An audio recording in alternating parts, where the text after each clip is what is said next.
David, thank you for having me and being part of the introduction for Solitario Zinc. I know a little bit about zinc, having been in the space for the last 6 years now. Zinc is the fourth most used metal in the world, following iron, copper, and aluminum. What I like about it, it's a vital metal. There are no substitutes. It's primarily used in galvanizing, which is providing anti-corrosive properties to iron and steel. The industries that we tend to focus on are the construction industry, the automotive industry, and also the manufacturing largely of appliances. There are some ancillary uses in fertilizers, and also there's a lot of technology going in to see if zinc can be used in the replace of lead acid batteries. But I think for the pricing of zinc, it largely focuses on construction, automobiles, and also on the manufacture of appliances. So the key tenet in zinc, like everything, is China, and they consume 40% of the world's metals. They certainly do in zinc.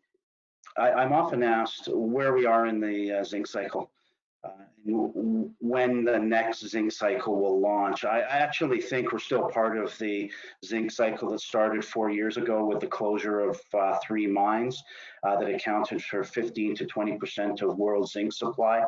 That led to, several years ago, a peak in zinc prices around $1.50 a pound.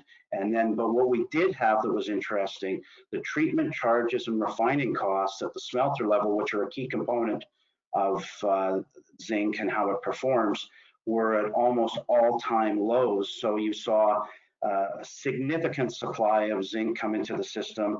Then you have the corresponding pullback in the commodity, which was to be expected. I always say at that stage of the cycle, zinc is very much like holding a burning match. It burns very brightly, and then you can get your fingers burnt if you're not careful.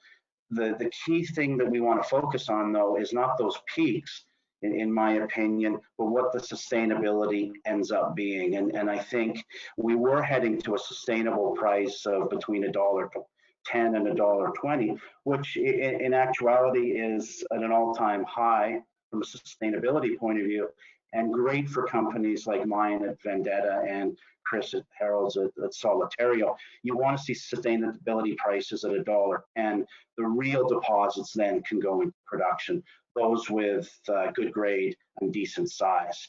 And that's a key focus I think everyone should look for. You shouldn't look for the $1.50 pricing on zinc. It does sometimes go up there, but it never lasts, and I don't believe going forward it's going to. So one interesting thing that I think we all got whipsawed and were incorrect on, we expected zinc to settle out at about $1.10, $1.20, as I mentioned, but none of us saw the tariff wars coming. And as soon as the tariffs were announced, we all felt it in the base metal industry.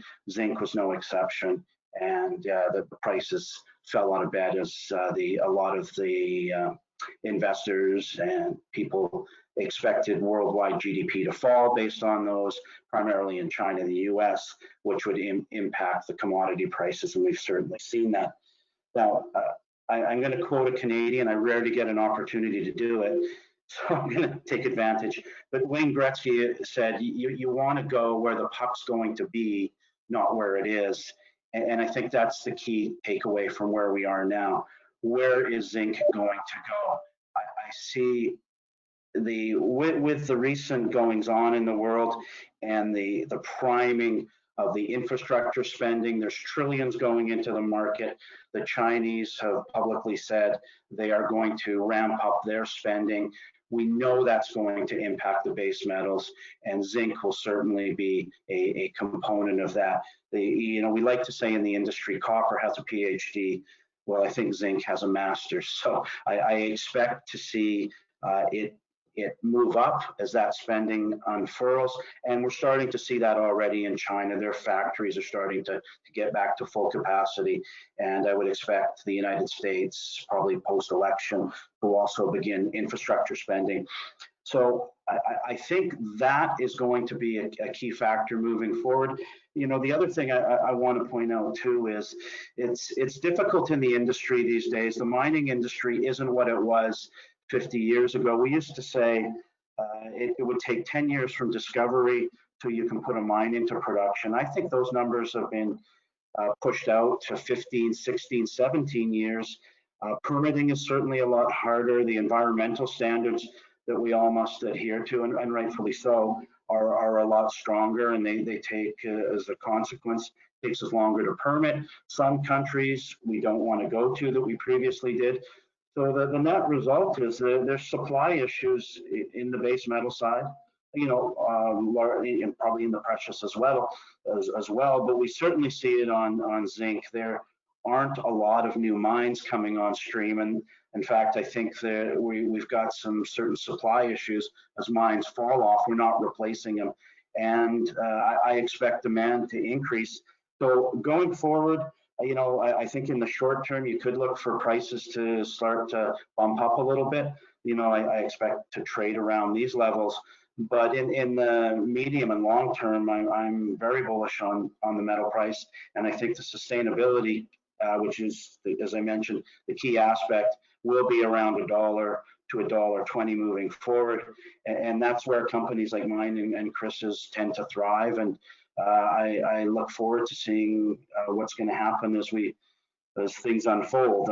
It's an interesting market, but certainly one that I'm seeing signs from the capital markets. Money is starting to flow back into the sector. I'm also seeing the generalists starting to participate, and that's always a harbinger of a better market, which I believe is right around the corner. And on that note, enjoy the Solitario presentation. Thank you very much.